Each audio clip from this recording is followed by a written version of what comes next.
enfim, ainda tive ali uma outra questão, e aí eu decidi fazer esse filme de uma outra maneira. E na época tinha aquele filme, tinha acabado de ver aquele filme, Aquele Querido Mês de Agosto, também, do Miguel Gomes. E aí tinha pensado também em tentar fazer esse filme de uma outra maneira. Saí dessa viagem, foram 4 semanas, visitei todos aqueles 63 círculos e tudo mais, em busca daquelas personagens. Só que a personagem de Índia e de Madonna no roteiro não tinha nada a ver com elas. Índia chamava Madrinha, Madonna chamava Sérgio e a menina chamava Poliana. E não tinha a ver. A Jéssica sim tinha a ver com aquela personagem, as outras não tinham. Só que quando eu encontrei elas, eu falei, eu não posso ficar sem elas. Eu estava ali conversando com o Rodrigo, quando o filme passava, de jornalista, e ele falou assim, não, mas você teve... era muito novo e conseguiu se abrir para isso, né? Para incorporar, porque a vida te mostrou isso. Mas como é que você encontra a Índia, como é que você encontra a Madonna e você não fica impactado, entendeu? É impossível, pode ser a pessoa mais idiota que ela vai realmente ver que ali tinha 2 grandes estrelas e 2 personalidades muito exuberantes. E aí eu mudo o filme de uma certa maneira para que elas pudessem caber nele. E aí isso, né? Eu sempre lembro eu lembro muito dessa viagem, né? Porque, primeiro, muito jovem, 4 semanas ali desbravando sozinho o Norte e Nordeste e vivendo muitas aventuras e completamente, voltei muito transformado também daquela viagem de 4 semanas. Não só o filme, mas eu também me transformei. E o reencontro foi... Primeiro eu reencontrei só a Índia. O começo do filme, o final do filme, eu só reencontraria a Índia. E aí a gente foi pra montagem e falei assim, não, a gente tem que reencontrar a Madonna. E aí reencontrei Madonna, e aí estreiei o filme no Festival do Rio, e o filme passou bastante, em vários festivais. E o filme já tinha estreado, já tinha ganhado prêmio, e aí eu reencontrei Jéssica agora. Então essa versão que está indo para as salas de cinema, ela é completamente, quer dizer, ela tem uma cena nova, porque eu reencontrei Jéssica em dezembro do ano passado.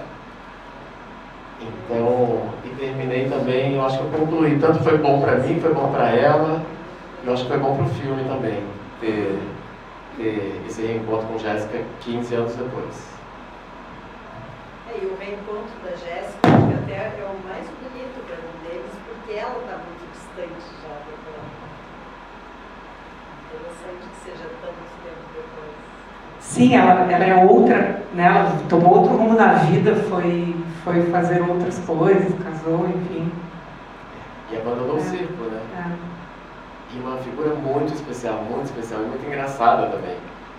Eu ria muito com ela agora, ela mora em Castanhal, a 200 quilômetros ali de Belém, e muito engraçada. Porque ela fala assim, mas Fábio, você... Porque a personagem do roteiro, ela vai embora, né? Você já sabia que eu ia embora do circo? Mas faz parte disso, né? É tudo um grande jogo.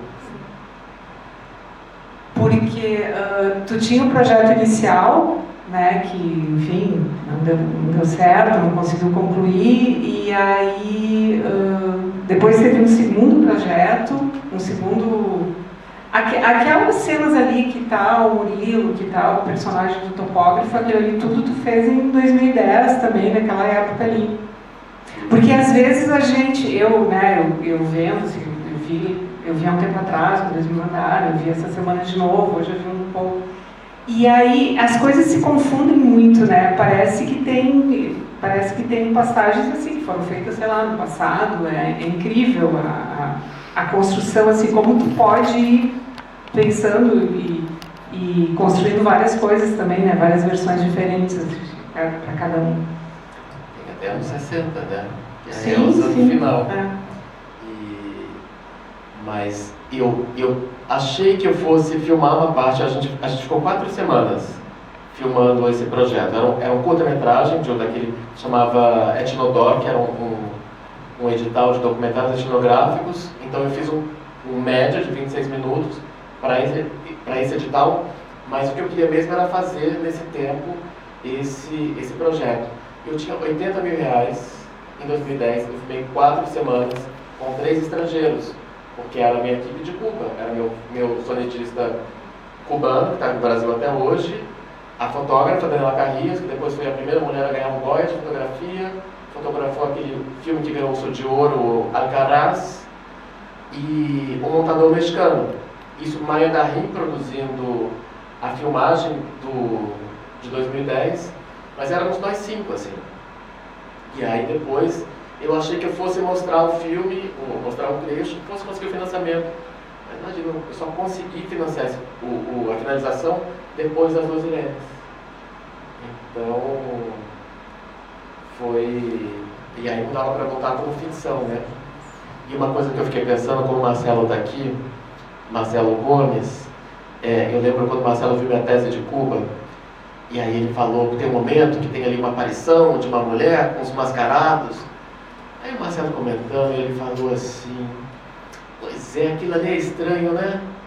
Mas aí você pensa, por que não? Eu carreguei isso pra minha vida inteira, entendeu? Então, quando eu vi no YouTube esse vídeo da Elsa, eu falei, gente, por que não? Quando a artista plástica que fez a Tatiana Blas, eu estava com ela ontem em Belo Horizonte, o início foi muito pensado aquilo, mas o final com os bonequinhos, aquilo era pandemia, e ela com os filhos em casa, ela falou assim, Fábio, eu estou fazendo isso, não sei o que, eu pensei, por que não? Entendeu? Então isso me acompanhou, e para mim tem muito a ver com o circo também, porque o que me interessava de circo desde o primeiro momento era justamente essa liberdade. Então eu queria que o circo também, que o filme também tivesse essa liberdade. Eu estou acompanhando essa discussão, vendo a gente discutir coisas do filme, mas para mim é um filme muito intrigante. Eu acho que ainda vou precisar. Eu achei o filme muito intrigante. Eu acho que ainda vou precisar um tempo para assimilar, para entender, desde coisas assim, aparentemente elementares, por que você não mostra a cena dele encontrando o filho, até é um depoimento sobre circo, é um depoimento sobre você, é um depoimento sobre você, mas ele é muito profundo. Então você está falando, eu era jovem, eu era ingênuo. Eu acho que o filme tem uma profundidade muito maior do que o que você está fazendo. Você está fazendo parecer, entendeu? Pela ingenuidade, pela idade. Eu achei ele muito complexo, muito intrigante. Vou ter que pensar melhor sobre ele para de fato achar que eu entendi. Mas parabéns. Parabéns. Mas Raquel, você sabe que eu fui uma criança sempre muito complexa. Eu fui uma criança velha, minha mãe falava, esse menino nasceu velho, entendeu? E eu fui ser adolescente em Cuba, justamente. Mas eu sempre fui uma criança muito profunda, digamos assim. Então, essa complexidade sempre me carregou na vida. Demais. Oi, tudo bem? Eu não sei o que eu vou perguntar ainda, mas eu queria elogiar o teu filme. Eu fiquei assim, arrepiada em vários momentos. Meu corpo inteiro assim, se arrepiou. Eu acho que é um filme que, apesar de, enfim, ter sido anunciado como um documentário, eu não vejo como um documentário, porque tem uma crueza, sabe? Nem parece que como tu falou, tu planejou, assim, é uma coisa que tu só viveu dentro da cena, e quem fez o filme, como a senhora falou, a Índia, né? A Índia falou que ela mesma, né, eles mesmos dirigiram o filme e tu ali era um captador também e, de certa forma, alguém que estava dentro do filme. E, gente, nossa, assim, parabéns. Acho que agora é um dos meus filmes nacionais favoritos. E eu vou pensar alguma coisa para perguntar, porque eu não sei o que perguntar. Eu vou pensar. Oi, também queria te parabenizar, achei o filme belíssimo, assim, nem sei muito bem, mas me marejou os olhos algumas vezes, não sei muito bem do que. Talvez umas personagens lembravam um pouco minha avó, não sei. Mas tu fez o filme em vários anos, né, ao longo de muito tempo. E daí eu queria te perguntar com que dinheiro, assim, tipo, ao longo do... né, porque foram muitos anos, não sei que veio na minha cabeça, sei lá, se tu só pegou a câmera primeiro e foi indo. Tu tava em Cuba, né? Na escola de cinema de Cuba, imagina. Sim. Mas enfim, queria entender mais de como tu conseguiu fazer isso. Foram diferentes etapas, né? Então, essa primeira, eu ganhei esse edital de documentário, que era um Ednodoc, que na época se faziam curtas com 80 mil reais. E aí, com esse, eu fui lá e fiz a pesquisa. A pesquisa, sei lá, deve ter custado 3, 4 mil reais, é outra época também, né?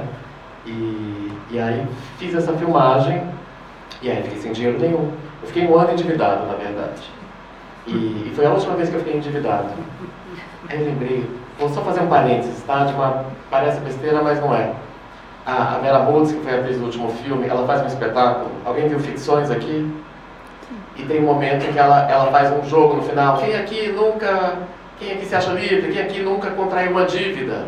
Entendeu? E eu lembro só a Débora Bloch se sentou nesse momento. Eu falei, gente, como é que é uma pessoa que nunca contraiu uma dívida? Né? Eu acho tão... E fiquei até hoje, eu lembro, tanto que eu estou falando isso agora. Até hoje eu lembro disso. Como é que é a sensação de uma pessoa que nunca contraiu uma dívida? E essa foi a minha última grande dívida, que realmente foi um ano para pagar, porque eu não queria deixar as pessoas que trabalharam sem dinheiro. Isso foi um sofrimento, entendeu? Eu lembro meu pai também, que quando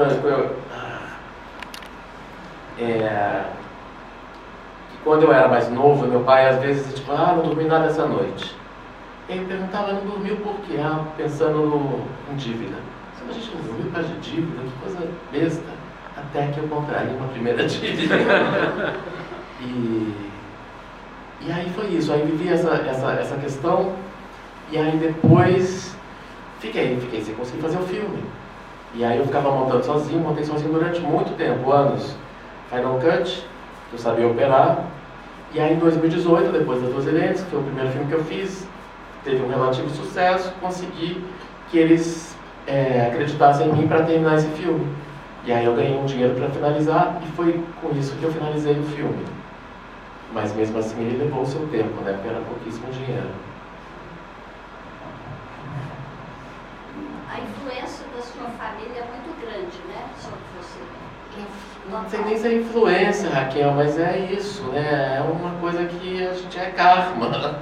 Porque, né, sempre foram minha mãe, minhas tias, e nesse meu pai não era para ser assim, era só baseado em, entendeu?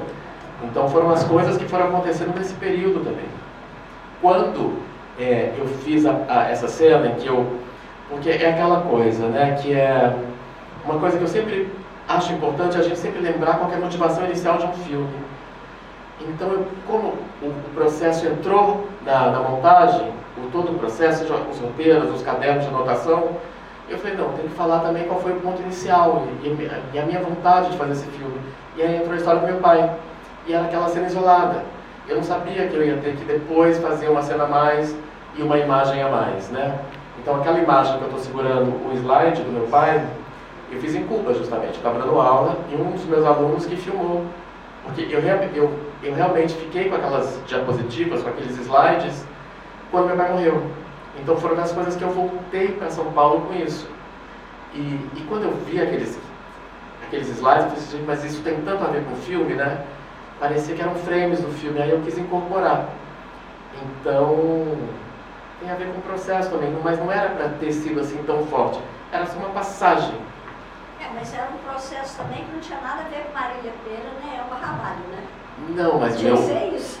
Pois é, mas a gente não sabe também que outro filme teria sido. Eu queria muito que Marília Pêra vivesse assim. Nem viva mais está, né, infelizmente. Mas são essas coisas da vida. Porque tinha um produtor que faleceu também, eu não sei se quem conheceu o Donald de Ramvor, conheceu, Marcelo? E ele falava, que eu falei no projeto para ele, lá em Cuba, ele falou assim, se você chamar Marília Pêra para fazer, eu produzo. E ele tinha acabado de produzir Cidade de Deus, né? Ele falou assim, nossa, é minha oportunidade. Mal sabendo que esse filme ia ser o que é, né? Mambembe, tudo tal. Imagina, eu sonhando com um filme grande, internacional. Primeiramente, parabéns. É um filme que tem o quê de documentário, tem o quê de vida real, mas tem o quê da fantasia, e isso é uma coisa que me fascina, porque eu acho que as duas coisas são uma coisa só. Então a fala, eu achei muito bonita a fala da Índia, né, de falar assim, mas quem que você acha que deveria ser?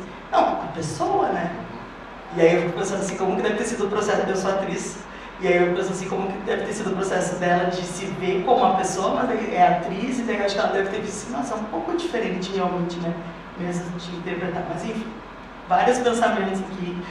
E eu queria te fazer, tem duas perguntas, uma mais profissional e uma mais de fofoca, assim, que eu fiquei assim, gente, o que aconteceu aqui? A profissional, eu queria saber como é que... Porque a gente consegue no filme acompanhar, né, a evolução desses personagens, dessas pessoas, né? E tem a captação dessas pessoas no início dessa jornada, desse filme, e no final. E aí eu queria que tu falasse um pouco do Fábio, do início e do final, que acho que não está no filme, né? Não aparece ali assim não sei, uma transformação. Eu consegui ver assim um arco muito perfeito, muito bonito desses personagens reais, né? E eu queria saber do ator. Ele saiu na metade do projeto? Não. Ele abandonou o projeto? Não. Essa é a fofoca, tá? Não precisa contar assim. Tudo bem, mas depois, se quiser mandar uma mensagem no Instagram, eu fiquei curiosa só. Vou começar pela fofoca, então. Você sabe que essa geralmente é das primeiras perguntas que aparecem quando tem esses encontros. E eu nunca respondo. Tá bom. Porque justamente o que me interessa, e todo esse trabalho de anos nesse filme, foi para misturar o que é encenado e o que era a realidade da vida delas, da minha vida. Então, o nosso objetivo principal era que as pessoas não soubessem e ficassem nessa dúvida. E eu já tive outros momentos com debates que alguma pessoa falava assim, não, mas eu tenho certeza que essa briga aconteceu desse jeito por causa disso e disso. E outra pessoa fazia uma teoria enorme, não, porque ele derruba o lixo, depois ele volta, no último momento você combinou, só passa direito por esse lixo, depois vai. Então isso me interessa muito, que essa dúvida fique. Claro, tem gente que tem certeza, e aí é... Mas... Eu tenho a minha certeza, então. E qual é a sua, por curiosidade, qual é a sua... Deixou o projeto. Entendi. Mas esse assim, é a minha certeza. E eu acho, eu fico meio ok de ficar com ela, mesmo que ela não seja verdade. Mas eu tenho isso combinado com ele, a gente nunca responde exatamente, mas ele estava anteontem em São Paulo, foi para a estreia do Festival do Rio. Eu vou tentar conseguir dele a resposta, se ele não é verdade. Ele também não dá. Maravilhoso. Você tem que ver nas cartas. Hã? Vai ter que ver nas cartas. Pois é. E aí a outra era do Fábio, né, da evolução, né? Veja bem, primeiro tem, para mim isso é uma coisa interessante do filme, né, porque sou eu bem mais jovem, com muita energia, eu vi esse material e eu pensava, gente, principalmente da pesquisa, eu lembro que tem um momento que eu acompanho o dono do circo, que não deixa a Jéssica viajar, e ele fazendo um anúncio pela cidade de carro. Eu acho que eu faço 15 posições de câmeras diferentes. E eu sei que eu estou correndo de um lado para o outro para filmar carro, para filmar ele dentro, e depois eu corro para fazer um plano geral. Enfim, isso sozinho, tá? Com uma câmera mini DV. Então, de um lado tem essa energia, essa ânsia, essa vontade. Do outro já tem um pouco mais de cansaço, de desilusão, mas ao mesmo tempo não deixei de acreditar no projeto, de não acreditar no cinema, né? Então... E uma coisa que eu sempre acho, que claro, né, espero que eu tenha amadurecido um pouco depois desses dois filmes, mas não por ter feito os dois filmes, porque para mim onde a gente mais amadurece é quando a gente apresenta.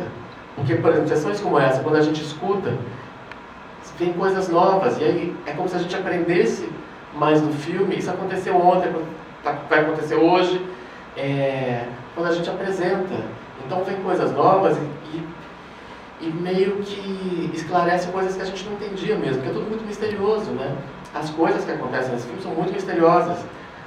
Seja aquela cena da Madonna na fachada da casa, aquela chuva que aparece, conta uma pequena passagem, né? Porque, e aquela chuva, ali são vários takes, entendeu? Já respondi um pouco. E aquela chuva aconteceu em outros takes também no mesmo lugar. E a música, eu estava dando aula em Cuba, e desde que eu comecei esse projeto, em 2007, 2008, eu falei assim, isso para mim era claríssimo, porque é o próprio processo dele, é o próprio trabalho dele, também tem essa coisa da construção, desconstrução. E beleza, eu estava dando aula em Cuba, usando outros fonogramas do Hermeto, e eu gravava. Para mim a coisa mais difícil é gravar o off, era muito difícil, tirando do meu pai, o primeiro do meu pai, os outros, porque o primeiro do meu pai era assim, um carro vai passar aí e vai pegar o equipamento. Então beleza, acordei cedo e gravei, e é o mesmo off, o da primeira parte, quando está dirigindo. É o primeiro, ficou o mesmo texto exato, o resto todo foi um sofrimento. E aí eu estava gravando, enquanto eu trabalhava lá em Cuba, eu gravei, e estava no iTunes, né? Porque eu escutava, porque eu tinha gravado o telefone no iTunes. Aí eu terminei de falar, e segura a vontade de chorar. Veio, aquele fonograma foi a sequência do iTunes, eu falei, perfeito, entendeu?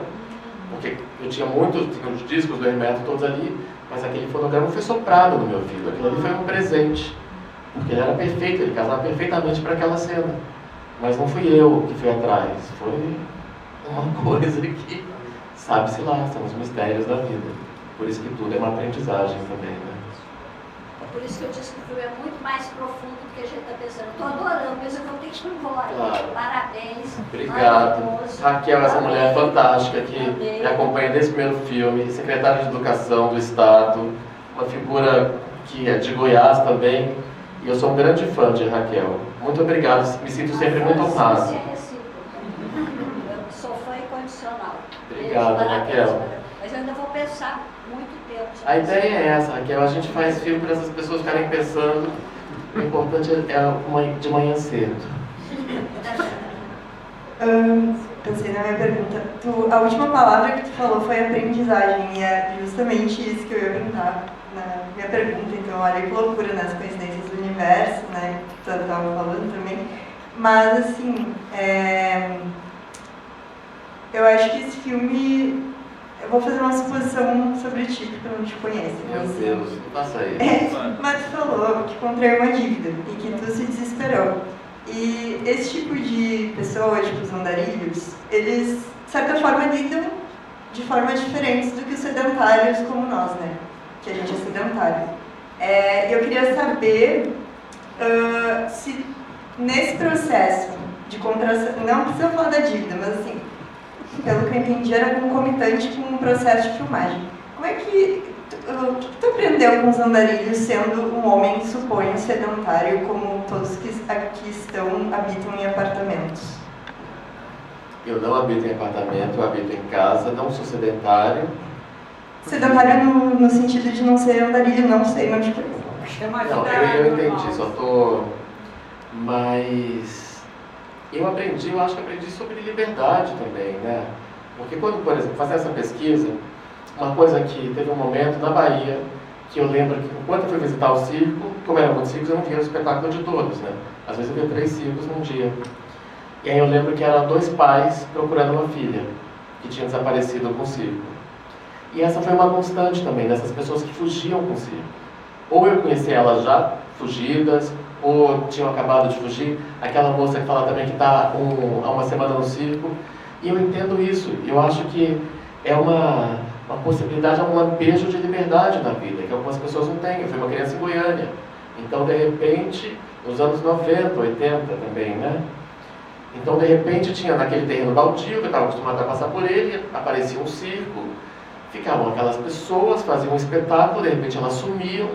E eu gostava muito de ficar olhando de fora, né? Eu gostava de ver como eles moravam e como era a vida deles. Tanto que durante muito tempo eu queria morar em trailer, que eu achava a coisa mais chique e fantástica do mundo. Mas isso era uma lição de liberdade, né? De uma outra possibilidade de vida, que não era a que a minha família planejava, né? Para mim e para o meu irmão. Meu irmão não cumpriu a vida planejada. Eu fui com o circo de uma certa maneira.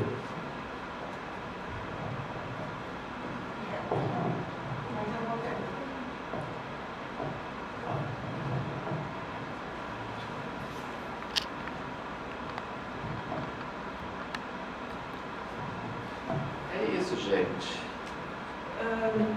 Fábio, eu tenho mais uma pergunta. Quando tu retomou o projeto ali, foi, né, tu disse que conseguiu uma grana ali com as duas Irenes, o que tu pensou para finalizar? Era essa ideia que tu nos apresentou? Ou tinha ainda um outro caminho para finalizar? Porque realmente, acho que esse desfecho, assim, né, acho que todo mundo aqui se emocionou, assim, ficou muito lindo, mas era essa a tua ideia de reencontrar as pessoas, dar Isso foi surgindo da montagem, né? Aquela coisa também de observar o material, porque o material do longa que eu tinha pensado não era o material todo que está no filme. Então, por exemplo, a pesquisa não era para ter entrado no filme. Eu achei, por exemplo, que eu ia usar a pesquisa no curta. No curta não coube a pesquisa. Aquelas imagens no final dos circenses eram um levantamento de ciclos que eu estava fazendo para a Funarte, né? Porque eu estava tentando, de todos os lugares, tentar eu lembro que da Funarte era R$10.000 a mais. Então, eu filmava todos os circos, cada um falava o nome, igual aquele momento que tem o circo da Madonna, que cada um fala o nome, o que faz, e aqueles retratos. Então, era para uma outra coisa. E aí eu fui olhando todo esse material e pensando como ele poderia caber no filme. E aí teve o desejo de encontrar a Índia, comecei encontrando só a Índia, depois foi Madonna e depois foi Jéssica. E uma coisa que aconteceu, que foi o Afonso Shoa, que foi me provocando também, que ele foi me colocando mais no filme. Pessoa física, assim, aparecendo, que também não queria aparecer, obviamente. E algumas cenas eu tentei tirar, mas aí elas faziam falta para o filme. E aí também pensava isso, se eu posso mostrar a Índia dando aquela grande discussão com o Madriael, se todos eles estão se mostrando tanto, né? E eu estou entrando, esmiuçando tanto a vida deles, eu achei que também seria honesto da minha parte eu me mostrar um pouco mais. Eu tinha um desespero nessa época, assim, mas Afonso, eu nunca mais vou conseguir trabalho. Que produtor que vai me contratar, entendeu? A partir disso, porque né, eu achava que ia contra mim essas situações e essas imagens. Mas eu achei que era bom pro filme, e aí eu coloquei o filme. E tem a narração também, né? Tu contando todo o processo, narrando, eu acho que ficou bem interessante, né? Tu dando a tua versão também, né? O teu caminho. A narração é muito difícil, não sei para os outros que escrevem, dirigem, mas eu acho um grande sofrimento. Mas é isso, né, gente? Muito obrigado. Tem mais alguma coisa? Não, acho que conversamos bastante, enfim, né? Agora o Fábio também está por aqui, né? Se alguém quiser perguntar alguma coisa. Então, só avisando que o filme estreia semana que vem, aqui. Esperamos todos. Quem gostou, avisa os amigos. Temos convites. E muito obrigado mesmo. Quando a sessão começou, não sei o quê, porque tinha ali o jornalista, outras pessoas, e as pessoas diziam, nossa, mas está muito chique a sua sessão, porque tem várias pessoas importantes, não sei o quê. Então, muito obrigado. Me sinto muito lisonjeado e honrado por vocês terem vindo, e divulguem também, eu acho que quem ficou aqui pelo menos interesse tem. Então, divulguem o filme, vai ficar aqui na Cinemateca, Paula Morim. Mônica está trabalhando bons horários, né, Mônica? Sim, o horário agora eu penso na segunda-feira, eu penso, monto o quebra-cabeça da programação, que sempre tem bastante coisa para fazer. Mas muito obrigado mesmo por voltar aqui nessa sala, né? Mais uma vez eu digo que a gente viveu essa questão no Tia Virgínia, porque os distribuidores, eles não queriam investir muito, porque dizer que Porto Alegre não era uma boa praça para o cinema nacional. E ela foi justamente a nossa melhor sala, entendeu? O maior público, número 1. Então, realmente, espero que Mambembe, pelo menos, fique próximo ou que encontre um público interessado aqui em Porto Alegre. Muito obrigado, gente. Foi uma noite muito